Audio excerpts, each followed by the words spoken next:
ignorar la historia. El primer factor de interpretación bíblica, según las leyes de la hermenéutica, es ubicarnos en el marco histórico y cultural. ¿Quién escribe? ¿Dónde escribe? ¿Por qué escribe? Y cómo es la costumbre de su época. El otro aspecto es el etimológico, o sea, el sentido de las palabras de acuerdo al concepto de la época. Por ejemplo, la traducción del arameo, hebreo al griego y del griego a la lengua de cada país varía debido a la riqueza gramatical que tiene cada lengua. El español es rico, pero algunas veces se hace pobre en la traducción bíblica. Y esto se presta a malas interpretaciones. Por ejemplo, nosotros decimos Señor a cualquier pelado que veamos por ahí. La única diferencia entre un señor cualquiera a un señor soberano es la mayúscula. Pero cuando tú dices Señor, tú no sabes si está diciendo mayúscula o minúscula. Una vez estaba en una iglesia, sentado atrás, y dice, Señor, Señor, y el que estaba delante, ¿qué quiere? No, no es como usted, es como el de arriba. Claro, en el inglés, que dicen que es más pobre, en esa traducción es más rica, porque hay 3 palabras en inglés para decir Señor. Mister, Señor cualquiera. Sir, Señor ilustre. Y Lord, Señor soberano. En los reinos de Europa, en Inglaterra, cuando una persona era dueño de un territorio y gobernaba un feudo, tenía el título de Lord, el soberano de ese reino. Entonces, cuando nosotros vamos a analizar la palabra de Dios y queremos entrar en el concepto correcto, sin manosearla ni distorsionarla, tenemos que ir al sentido literal y etimológico de la palabra. No podemos adaptar la lengua bíblica a la lengua moderna, ni podemos interpretar el texto bíblico fuera del contexto e ignorando el concepto. En un texto, en una lectura bíblica hay 3 partes: el texto, el contexto y el concepto, o sea, la palabra clave de la lectura. Y cuando hablamos de hasta dónde puede un pastor o líder evangélico meterse en política, esto no incluye a los miembros. Un miembro que es el político, gloria, que lo sea, amén, pero no mezcle la política con la religión, ni lleve la política a la iglesia, ni la iglesia a la política. Igual con el fútbol. Si usted ve el Olimpia, del Motagua o del Real Madrid, usted sea de quien le dé la gana, de la puerta para afuera. Pero aquí, nuestro partido y nuestro único líder es Cristo Jesús. Esto nos enseña uno de los principios muy importantes de la Biblia. Primero, ¿qué enseña Jesús en la posición de sus discípulos y de los ministros en relación al someternos a las influencias del mundo o a la política terrenal? Mateo 6, 24. Mateo 6, 24 dice: ninguno puede servir a 2 señores, porque o aborrecerá al uno y amará al otro, o estimará al uno y menospreciará al otro. No podéis servir a Dios y a las riquezas. Cuando habla de las riquezas, está hablando de una de las teologías que más se está impactando en la iglesia evangélica, la teología de la prosperidad. ¿Por qué muchos pastores quieren entrar en política? No porque vamos a sanear el sistema. Vamos a evitar la corrupción.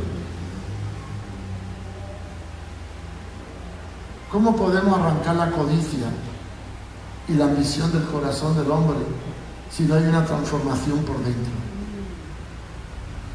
Vamos a hablar del pecado más grande de la iglesia moderna y de los pastores modernos. ¿Por qué caen en la trampa de Satanás y se meten en política y en otras cosas que no deberían meterse? ¿Por qué? Porque en la iglesia evangélica no enseñamos los 10 mandamientos cabalitos. Yo voy a hacer una pregunta y me van a ser honestos. ¿Cuántos de los que están aquí saben cuál es el 10º mandamiento? Levanten la mano.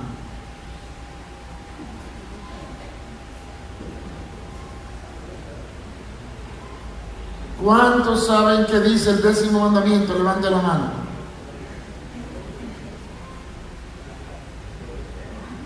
Uno.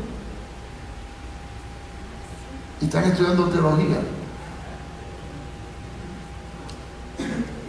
Señores, deberíamos aprendernos los 10 mandamientos y el último concentra a los 9. No codiciarás. ¿Qué produce la codicia? Todos los anteriores. El que codicia adultera, el que codicia roba, el que codicia miente, el que codicia levanta falso testimonio, el que codicia va en pos de dioses ajenos, el que codicia no honra a su padre y a su madre. La codicia es la madre de todos los pecados. Por la codicia, Judas vendió a Jesús. Por la codicia, muchos pastores venden su ministerio. Por la codicia, muchos se hacen pastores. Codiciar. La codicia tiene un hijo. ¿Cómo se llama el hijo de la codicia? Ambición. Y la ambición tiene otro hijo, que es el nieto de la codicia. Envidia.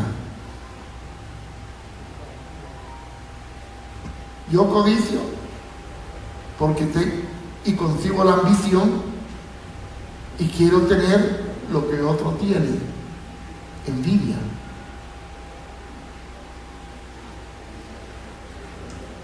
Claro,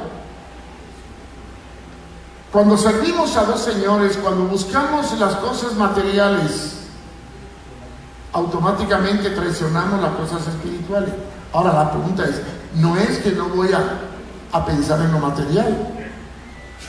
La Biblia no prohíbe el prosperar, el tener. Cristo puso prioridades. Buscad primero el reino de Dios y todas las demás cosas vendrán por añadidura. El carro, el dinero, el televisor es la añadidura. Pero cuando predicamos la teología de la prosperidad, estamos inyectándole a la gente la teología de la codicia y estamos predicando un mensaje diabólico. Ven para que Cristo te prospere, porque dice primera de Juan que te prospere en todo. Y manipulamos el texto y nos olvidamos que Pablo dijo que raíz de todos los males es el amor al dinero. Y olvidamos la enseñanza de Santiago en 4:4. ¿Qué enseña Santiago en 4:4 y cómo le llama a los que ambicionan y desean tener y están buscando lo que el mundo ofrece? Le llama adúlteros espirituales o almas adúlteras, dice Santiago 4:4. ¿No sabéis que la amistad del mundo es enemistad con Dios? Cualquiera pues que quiere ser amigo del mundo se constituye en enemigo. Y en otra parte Pablo dice: ¿qué comunión tiene la luz con las tinieblas? Y es importante la relación que hace Pablo con Santiago.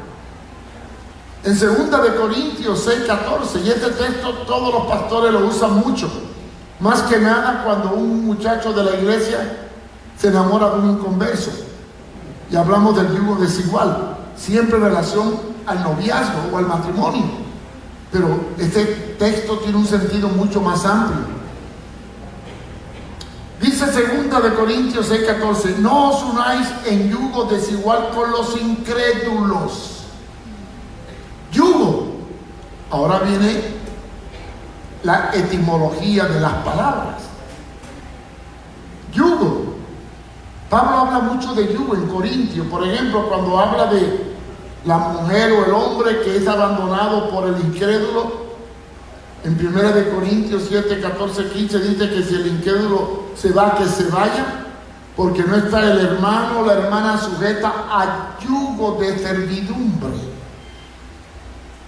¿Cuál es el concepto etimológico del derecho romano respecto a un yugo? Etimológicamente, la palabra yugo significa atadura, compromiso, pacto, posesión. Cuando una persona tiene un yugo, está atado. ¿Atado a qué? Bueno, aquí Pablo habla de la amistad del mundo, esa es la amistad con Dios. Diga Santiago, y Pablo dice que no hagáis o unáis, pactar, convivir, negociar, participar con los incrédulos. Abarca el matrimonio, pero también abarca los negocios. Si un cristiano pone un negocio con un impío y el impío hace cosas que no son correctas, ¿a quién le va a caer también las consecuencias? Si yo soy aval de un inconverso, de un corrupto, y soy aval de él, y el aval falla, ¿a quién le van a pedir cuenta? ¿Al aval? Porque, ¿qué compañerismo tiene la justicia con la injusticia? Piensen ustedes en el Congreso de Honduras. Yo soy diputado. Acaban de aprobar una ley donde reducen la pena a los narcotraficantes. Reducir la pena a los que han robado o corruptos. Y yo estoy ahí. A lo mejor voto en contra, pero el partido quiere que vote a favor. ¿Qué hago yo? Mire, yo votaría no para que le bajen la pena, sino para que le apliquen la pena máxima.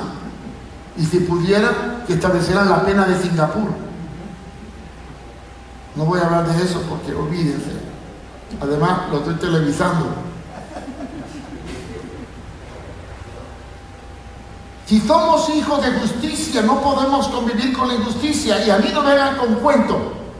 La política latinoamericana es injusta. Por todo lado que la mire. Y después dice, ¿y qué comunión tiene la luz con las tinieblas? Jesús dice en Mateo capítulo 5, así alumbre vuestra luz para que vean vuestras buenas obras. ¿Y qué buenas obras pueden haber en un sistema podrido? Cuando lo que hace el de al lado repercute también en mí.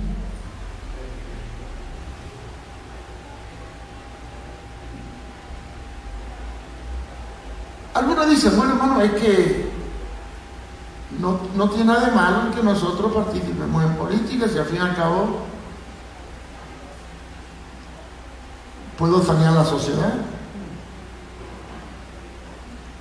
La Biblia es explícita en la posición de la iglesia en relación al Estado.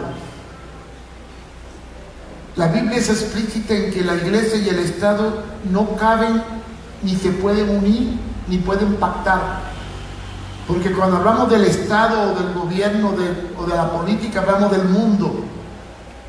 Y cuando hablamos de Jesucristo, hablamos del reino de la luz. Y no hay comunión entre la luz y las tinieblas. Es bueno analizar Mateo capítulo 22, versículo 17 al 21. Vamos a ver el 17. Antes de entrar en el texto, vamos a analizar el marco histórico. El marco. Fíjense bien. Jesucristo está tratando de ser acusado para sentenciarlo. Y le hacían preguntas coacciosas. O sea, preguntas con doble sentido. Yo le hago preguntas para hacerte caer en una trampa. Y entonces querían ver de qué lado se alineaba Jesús. Si a favor de los judíos o si a favor de los romanos. Y entonces vienen con una artimaña muy sutil. Le enseñan una moneda. La moneda en aquella época tenía la imagen del César. Hoy la moneda tiene la imagen del indio Lempira, que ya se le cayó la pluma, pero sigue ahí. Sí digo que se le cayó la pluma porque los que vivieron en Lempira de hace 40 años tenían una pluma, porque era 2 por 1. Ahora el pobre Lempira está desplumado. Gracias que está cuerpo a medio cuerpo, porque yo creo que ni taparrabo tiene ya. Pero le enseñan una moneda con la imagen del César. Y le hacen una pregunta coacciosa. ¿Es lícito dar tributo al César? O sea, ¿es lícito pagar los impuestos a un sistema extranjero, a un sistema romano, a un sistema corrupto? ¿Es correcto pagar los impuestos a los ladrones que están allá afuera? ¿Es correcto? Esa es la pregunta que le hicieron. ¿Qué respuesta esperaban ellos de Jesús? Que le dijera, no hay que pagar impuestos. Entonces le echaban arriba a los romanos como un conspirador. Pero Jesús, que es más inteligente que ellos y sabe lo que es la mente del hombre, porque dice en 12:25 de Mateo que él sabe lo que es la mente de la persona, le dice, ¿de quién es la imagen de esta moneda? ¿De quién es? Es del César. En el 21 le dice, pues, dé al César lo que es del César y a Dios lo que es de Dios. Da pues al César lo que es del César y a Dios lo que es de Dios. Y punto. No prohibió pagar los impuestos al sistema corrupto. Simplemente digo que hay que darle a cada cual lo que a cada cual le corresponde. Yo debo cumplir mis deberes con el sistema, aunque hagan lo que quieran. Miren, debemos pagar impuestos a un gobierno corrupto. La Biblia no prohíbe pagar impuestos, aunque sea corrupto. El deber tuyo es pagarlo. Allá ellos. Pero no puedo excusar o tomar esa excusa para hacer poca vergüenza yo. O sea, si ellos roban, que roben. Pero yo no voy a robar. Si ellos no usan el dinero como deberían de usarlo, es su problema delante de Dios algún día. El deber mío es usarlo como Dios quiere que se use y punto.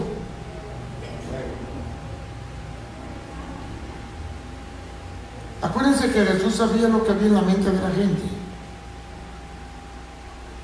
Y él definió muy bien la posición de su iglesia. Cada cosa a su lugar. Y después a Juan dijo algo muy importante.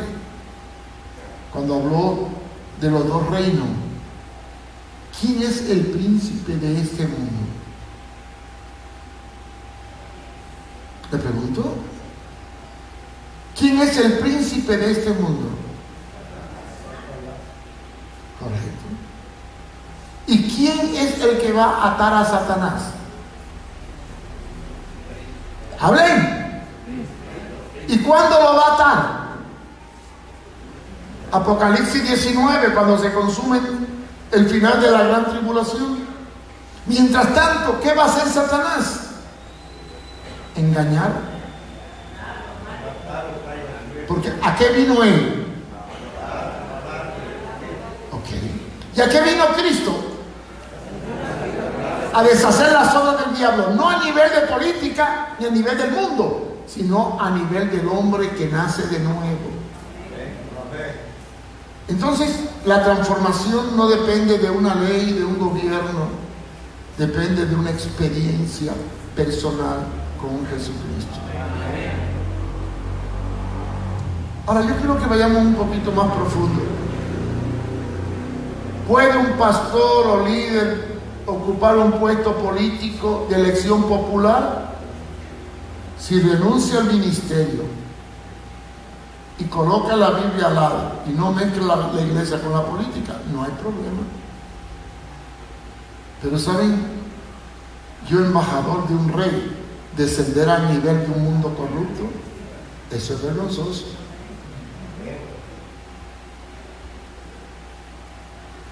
La Biblia es clara que el llamamiento de Dios es irrevocable. ¿Y qué significa la palabra irrevocable? Que no tiene vuelta atrás. Ninguno que milita y pone su mano en el arado se vuelve atrás. Y miren, segunda de Timoteo, capítulo 2, versículo 4, todos los pastores y líderes de iglesia se lo deben de aprender de memoria. Todos los pastores y líderes deben aprender este texto de memoria y tener conciencia de él y analizarlo a fondo, despellejarlo.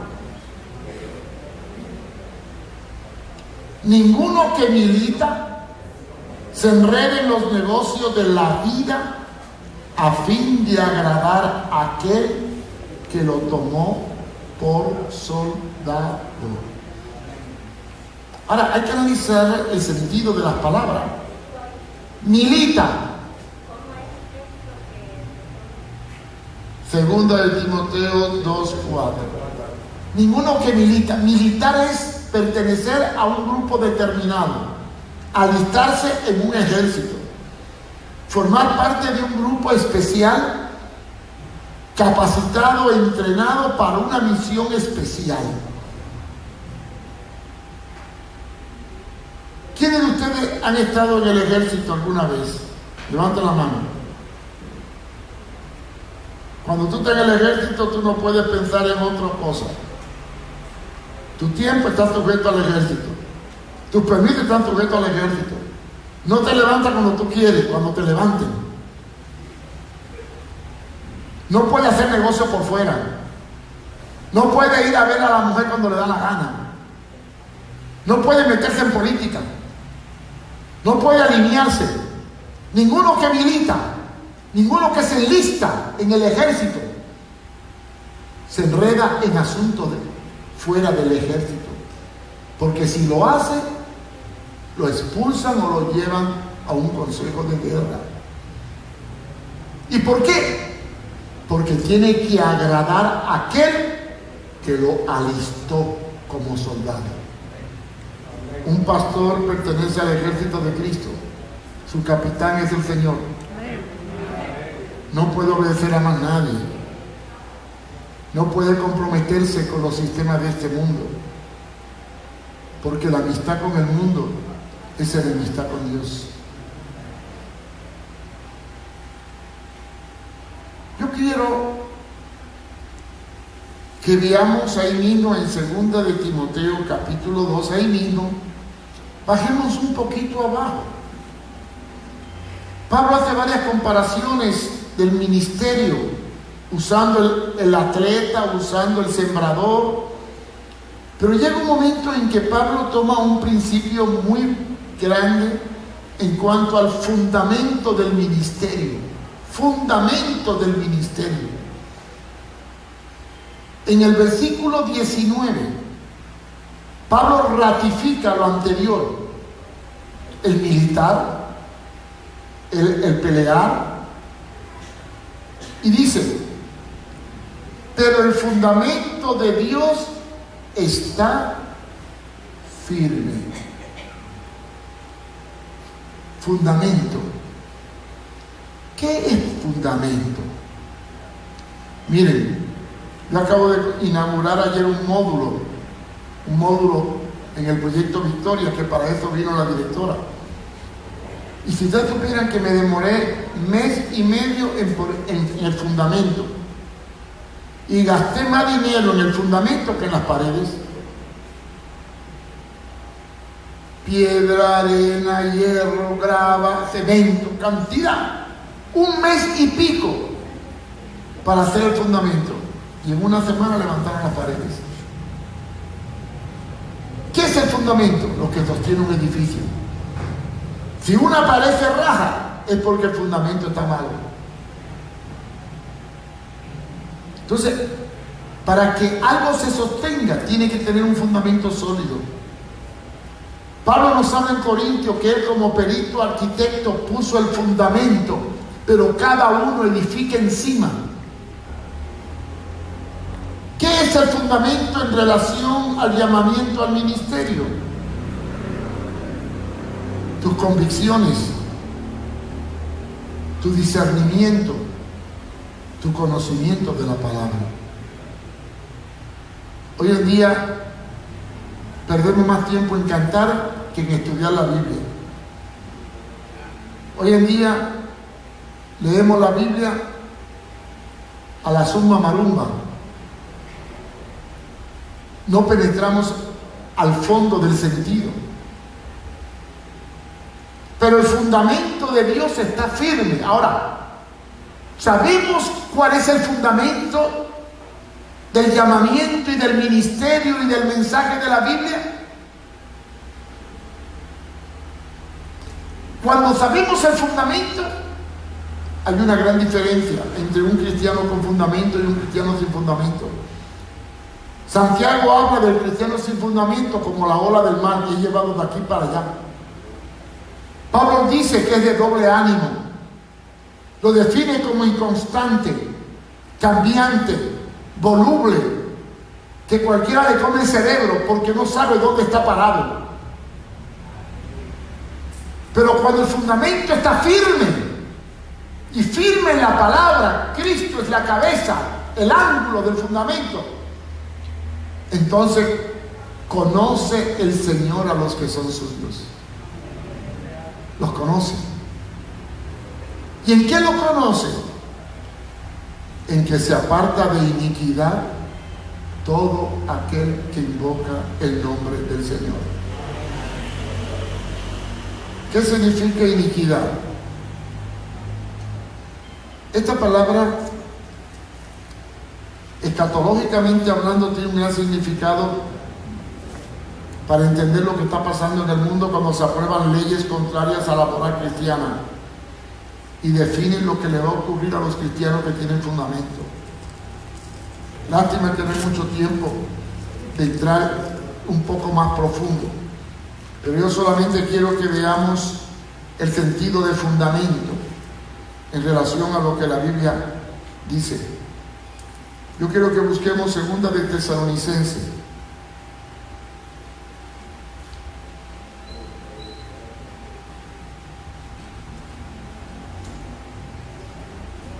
Segunda de Tesalonicenses.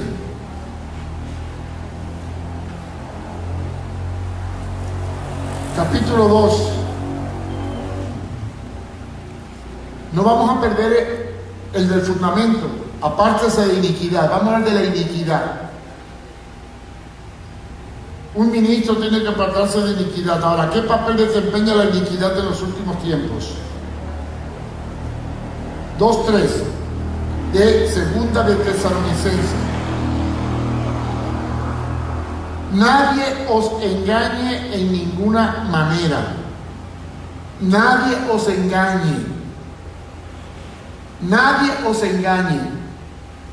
¿Saben, hermanos? Si ustedes busquen este término, después, no me vayan al texto, pero después que termine esta charla, busquen Mateo 24, 5, 6, 23 y 24.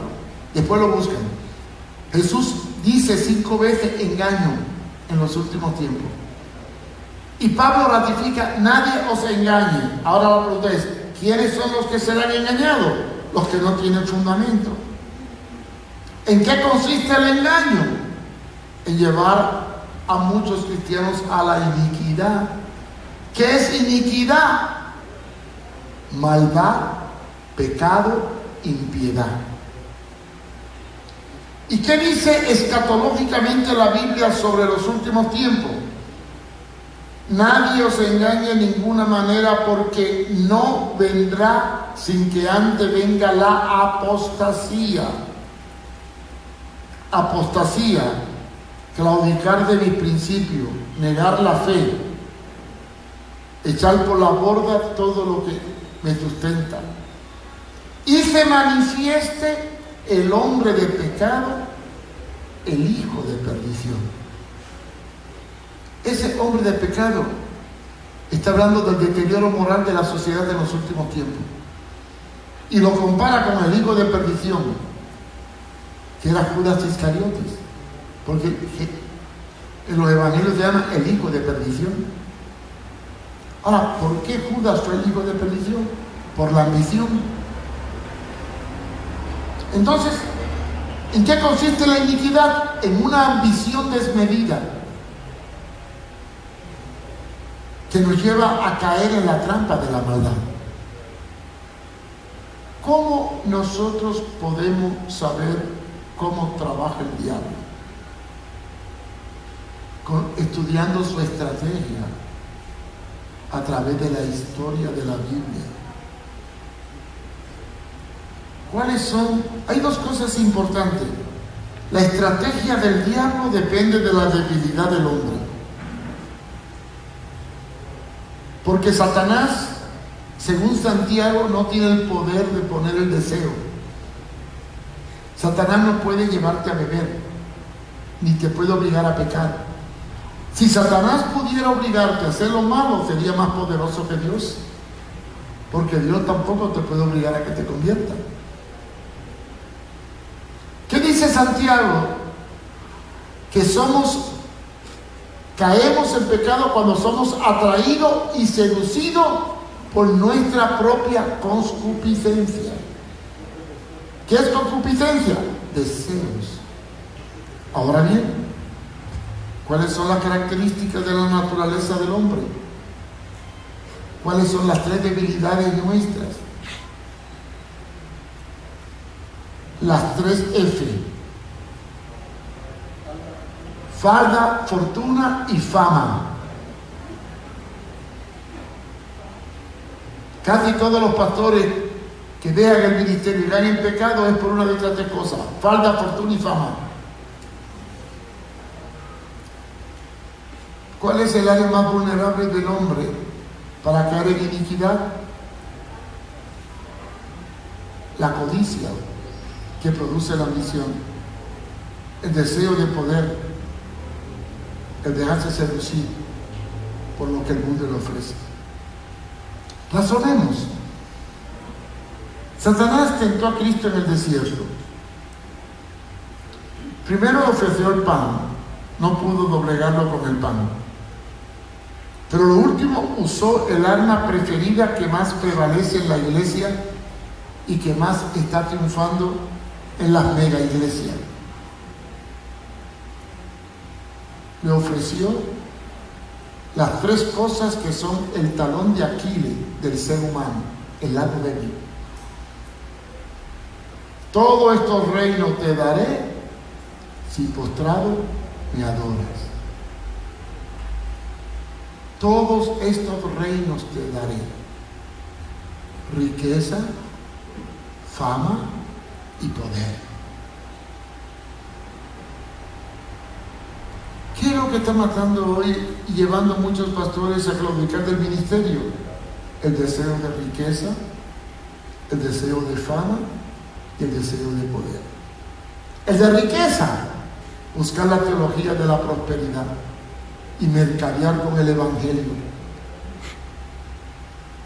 La fama, que le llamen apóstol y que lo tengan en alta estima. Y poder, manejar la iglesia como le da la gana, sin fundamentar su ministerio en el pluralismo de ministerios o de ancianos establecido por Pablo en la palabra. Yo les pregunto, cuando Pablo establecía iglesia, ¿qué ponía? ¿Un pastor o ancianos? ¿Qué ponía? Claro que tenía que haber un pastor, porque siempre hay uno que va a la cabeza, pero nunca permitió el poder absoluto. Una de las cosas que más nos corrompe en la iglesia evangélica y corrompió a la iglesia primitiva con el catolicismo romano es la jerarquización, es el verticalismo, es el poder absoluto. En Honduras hay un espíritu de titulitis tremendo, todo el mundo le gusta los títulos. Y yo doy una enseñanza a mis discípulos, que después que tengas todos los títulos que te dé el mundo y ganes todo lo que ganes, el Señor te dé el título más grande: siervo inútil eres. Sí, porque lo que tenía que hacer eso hiciste. ¿Cuál es el error más grande de los ministerios? Caer en el deseo de poder, de riqueza y de fama. Buscar hacer de la iglesia mi reino y no su reino. Entonces, cuando un pastor concibe la ambición, cuando deja de ser soldado, cuando no hace yugo desigual, cuando trata de servir a dos señores, cuando no tiene claro que estamos en un reino dentro de otro reino, y perdemos esta perspectiva, entonces caemos en la política, en la ambición, en la teología de la prosperidad, en la teología del reino, y empezamos a coquetear con los corruptos. Y no quiero terminar sin aclarar algo. Yo no tengo pena de andar con los drogadictos y sinvergüenzas, siempre y cuando sean sinvergüenzas y adictos de corazón. Lo que no voy a andar con los sinvergüenzas y corruptos que están en la iglesia levantando las manos y haciendo poca vergüenza. Miren, Cristo era radical con los religiosos de su época. No los pasaba, no los visitaba, no comía con ellos, y a todos los religiosos los puso verde. Léase Mateo capítulo 23. Le llamó fariseo, hipócrita, sepulcro blanqueado, serpiente, generación de víbora. Sin embargo, comía con un sinvergüenza usurero llamado Zaqueo, que se trepó un árbol para verlo y fue a comer a su casa. ¿Y por qué con Zaqueo, que era un cobrador, usurero, sinvergüenza, comió y con los religiosos los puso verde? ¿Por qué? Porque Zaqueo era sinvergüenza de corazón, porque no había conocido la palabra. Por eso dijo: hoy ha llegado la salvación a tu casa. Y llamó a Mateo, porque aquel un sinvergüenza, cobrador de impuestos al servicio de Roma, era sincero de corazón y no le tuvo que dar un sermón. Solo le dijo: sígueme, y lo dejó todo. Y buscó a los leprosos y a la prostituta. Miren, mi hija es la que tiene a cargo montar los shows en Holy Land, un parque de atracción en Orlando a base de la Biblia, con musicales y con todo lo que es bíblico, como una pequeña Jerusalén antigua construida allí y con dramatizaciones. Y tiene diferentes teatros. El teatro principal presenta la historia del cristianismo, y en otro presenta la historia de Simón, y la otra la historia de Lázaro. Y tiene un teatro que se llama la casa del prostíbulo. Entonces, afuera, en una plaza con gente viendo, se representa la historia de la mujer adúltera cuando viene a los pies de Jesús, que la quieren apedrear. Y entonces Jesús le dice: que esté libre de pecado, que lance la primera piedra. Y se fueron todos, porque todos eran adúlteros. Y después Voy al teatro donde se hace la casa de las prostitutas y hay una dramatización. Se ve la matrona y el matrón, los dueños del prostíbulo, con las prostitutas ahí que hacen negocio, y llega María Magdalena gritando que encontró al Mesías, que encontró a Jesús, y empieza a contarle, y me dijo muchas cosas, y me perdonó. Y entonces le pregunta el dueño del prostíbulo, ¿y cómo sabías tú que era Jesús? Entonces ya aparece en el fondo una película donde se ve que era una muchacha decente que se iba a casar. Los soldados la violaron, abusaron de ella, se corrompió y se prostituyó. Entonces le dijo, yo sé que era el Mesías. ¿Y por qué? Porque escribió mi nombre en tierra y yo no me llamaba como ahora María. Mi nombre verdadero es el que él escribió en tierra. Él me conocía cuando nadie me conocía. Mire, esto me impresionó a mí. Jesús buscaba a los sinvergüenzas. Y él dijo, vine a buscar y a salvar lo que se perdió. Porque los sanos no necesitan médicos. Buscó a los leprosos. Mire, estudien la Biblia, señores. Iba donde estaba prohibido ir a un judío. Entró en Samaria, tierra que no podían entrar los judíos, porque los judíos y los samaritanos se odiaban. Se metió en Gádara, un territorio de gentiles que criaban puercos, cerdos, y los cerdos son inmundos. Y allí se metió Jesús en Gádara y liberó al endemoniado gadareno y le pasó los demonios a los cerdos, y los cerdos se fueron por el despeñadero y cayeron al agua. Y esa es otra historia. Jesús no vino a buscar a los grandes, a los poderosos, a los ricos. Miren, ahí está en la Biblia que cuando a mí me vienen con onda de la prosperidad, me da una cólera tremenda, porque Jesús una vez le vino a un joven rico. ¿Qué pasaría si a tu iglesia llega un millonario ahorita mismo y se convierte en el empresario más grande del pueblo o el diputado?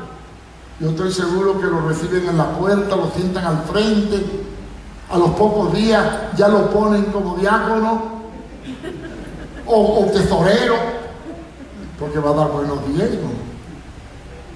Y lo van a visitar mucho, porque casi siempre visitan al que más tiene. Al que no tiene nada, nadie lo visita. Habla, Señor. Habla más. Cuando yo empecé con la brigada, eran peludos todos, mafufos, hippie. Se convirtieron y los mandaban a la iglesia y los corrían porque iban con ropa de hippie, con pelo largo, y los corrían. Pues Jesús, a eso es lo que buscaba, a lo que el mundo despreciaba. Y cuando vino un joven rico que tenía mucha plata, Señor, te seguiré. Los discípulos estaban más contentos. Aleluya. Ahora tendremos más dinero. Judas ni hablar. Ahora sí. Ya no tendremos que multiplicar panes. Pondremos una panadería. Y Jesús al joven rico le dijo, hijo mío, dame el diezmo de lo que tienes y te voy a hacer mi discípulo. Dame lo que tienes para los pobres aquí y mi discípulo lo van a distribuir y ven y sígueme. No. Sí, porque si hubiera dejado que sus discípulos cogieran el dinero del rico, se hubieran corrompido. Mejor le digo. ¿Qué le dijo Jesús al rico? Ve y vende todo lo que tienes. Da todo lo que tú tienes a los pobres y después ven y sígueme. Allá estaban los otros murmurando, mira, otra carga más para comer. Y se fue y no volvió. Y los discípulos se quedaron tristes. ¿Y por qué no volvió? Porque donde estaba su tesoro, allí está su corazón. ¿De dónde sacamos todas esas ondas que hoy predicamos en los púlpitos? Entonces, aparte de ser iniquidad, es una renunciación a cualquier alianza con el mundo, con la riqueza del mundo y con los sistemas del mundo.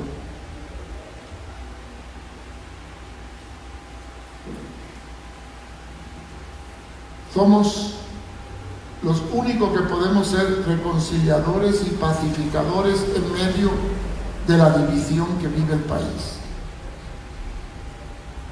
Y el texto que le leí yo, cuando habla de la apostasía, establece un principio que no lo voy a tocar ya porque ya el tiempo se está acabando. Pero una cosa que le quiero decir es, cuando Cristo venga a buscar su iglesia, de los que están aquí, solo se va a ir el 10%. ¿Y en qué me baso para eso? En la palabra. Cuando Elías retó a los profetas de Baal y hizo el avivamiento del Monte Carmelo, ¿qué ocurrió después? Que Jezabel se enojó y lo mandó a matar y tuvo que huir y cayó debajo de un enebro y se deprimió. Y en medio de la depresión el Señor le habló y le dijo: hay 7,000 hombres que no han doblado tus rodillas delante de Baal. ¿De cuánto era la población de Israel en ese tiempo? Entre 400,000 y 500,000. ¿Y cuánto no doblaron rodillas? 7,000. ¿Y cómo le llama la Biblia a eso? Remanente. ¿Qué es el remanente? Una pequeña minoría y una gran mayoría. El 10. De los 10 leprosos que sanó Jesús, solo uno volvió a darle gracia. De los 12 discípulos que tenía Jesús, solo uno estuvo al pie de la cruz. Y los otros, uno ahorcándose, otro negándole, 9 escondiéndose. Y Pablo dice en una de las epístolas a los romanos que hay un remanente del pueblo de Dios.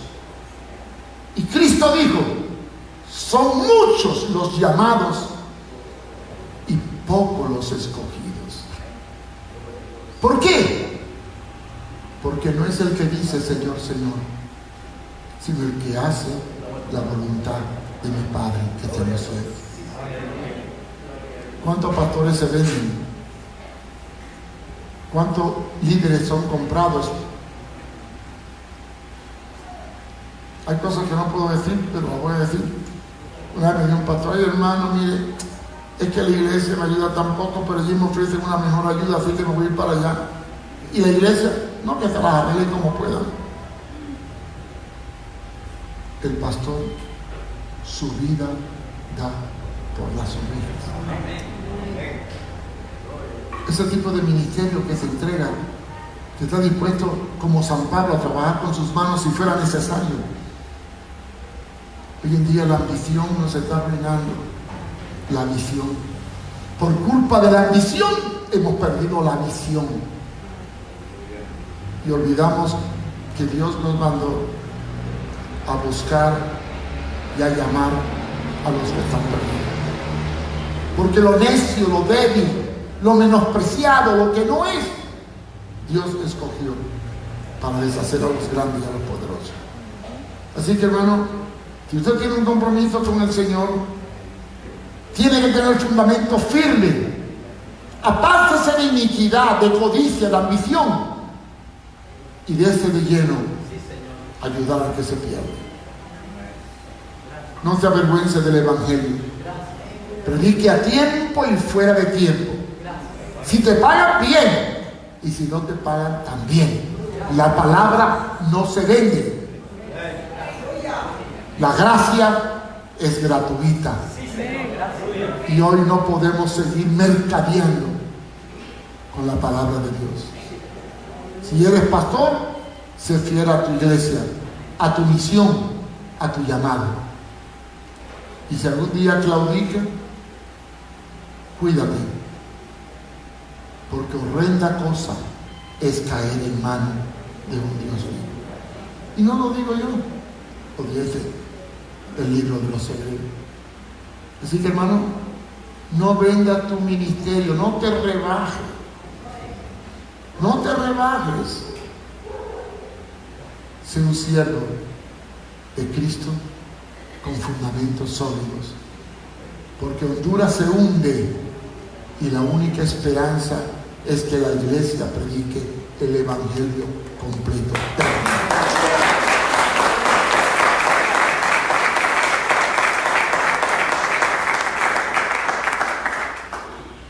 Padre, te damos gracias porque hemos confrontado a los pastores con su responsabilidad. Tú nos has llamado para una gran misión, embajadores de Cristo en cadena, proclamadores de una vida dentro de un mundo sentenciado por la palabra, porque tu iglesia es el refugio del perdido, la esperanza del desconsolado. Ayúdanos, oh Dios, a entender que la iglesia y el Estado son dos mundos diferentes y tú nos has puesto en el reino de Jesús para proclamar las virtudes de aquel que nos llamó de las tinieblas a la luz admirable. Él dice: los alimentos, Señor, también que la ingerir por fe en el nombre de Jesús. Amén.